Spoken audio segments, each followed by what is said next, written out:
បាទសួស្តីជំរាបសួរបងប្អូនថ្ងៃនេះយើងមករៀបចំឃ្មុំជូនបងប្អូនយើងមួយធុងអញ្ចឹងមួយធុងរៀបចំជូនហើយណាបងប្អូនណាអញ្ចឹងមិនថាទិញច្រើនធុងមករៀបចំជូនណាសំបីតែមួយធុងក៏រៀបចំជូនដែរហើយឃ្មុំធានារៀបមកស្អាតជូនណាបងប្អូន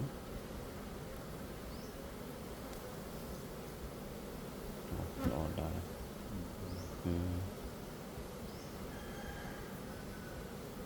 នេះsẽជំរើសឃ្មុំណាបងប្អូនអញ្ចឹងរឿងផ្ញើរឿងអីមិនបាច់ចាំព្រួយបារម្ភទេបងប្អូនញ៉ាជូនឃើញស្ដាច់ហ្នឹងណាល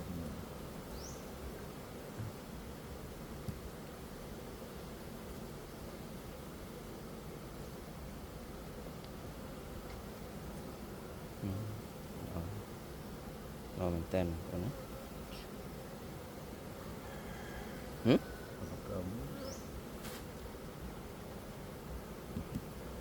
លើកមើលទឹកអូដឺអូហូម៉ែអើយយកទៅដល់ពិសេសចំមាសគេតោះឥឡូវយើងឆែកមើលស្ដាច់នឹងទៀតនេះយកទៅអាចបំហូរផលបានតែម្ដងហ្នឹងបងប្អូនអូចាណា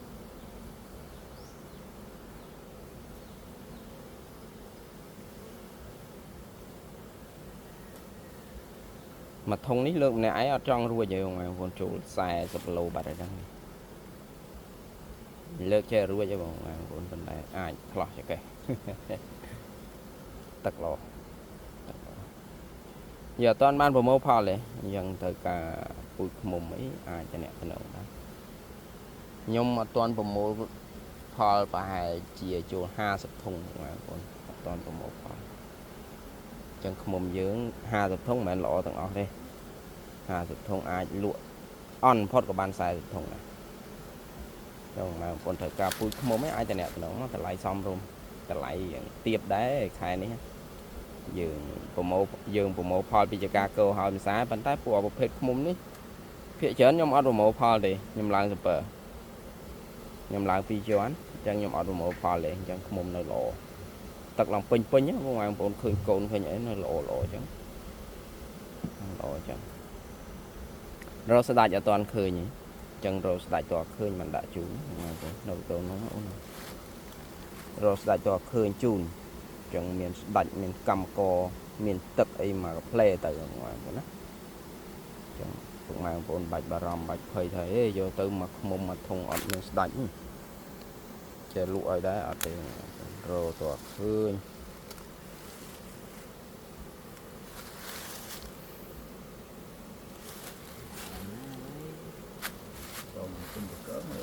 អត់ឃើញឃើញអត់មានសពចឹងមានពងណាចឹងមានពងយើងនៅមិនទាន់ឃើញស្ដាច់អាចទៅនៅលើចំណុច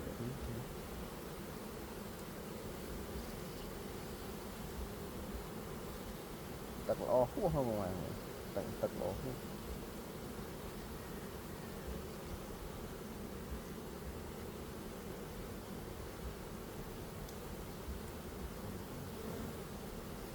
ពងប៉ុន្តែស្ដាច់អត់ទេវាផ្អើលបាក់មើលជុំទៀតទៅអាមើលជុំទៀតអាខែកមើលក្នុងទូម្ដងណានៅលើស៊ុពើខ្លីនោះយើងឡើងស៊ុពើខ្លី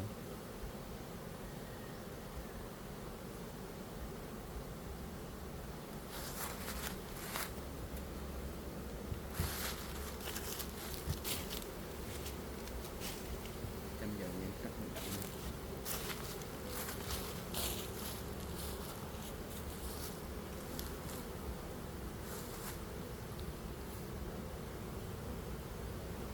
ជួនកាលយើងពិបាកវាដោយសារវាពងនៅពងនៅសង្ងំពងអញ្ចឹងយើងពិបាករកវា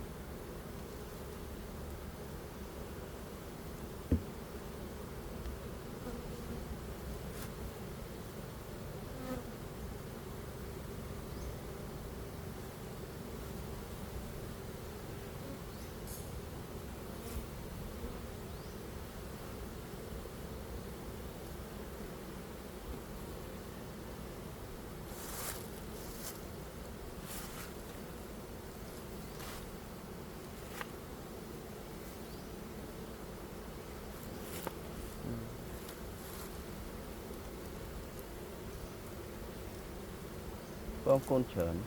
ប៉ុន្តែស្ដាប់អត់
អូខេរកស្ដាច់បន្តិចសិនបងប្អូនណា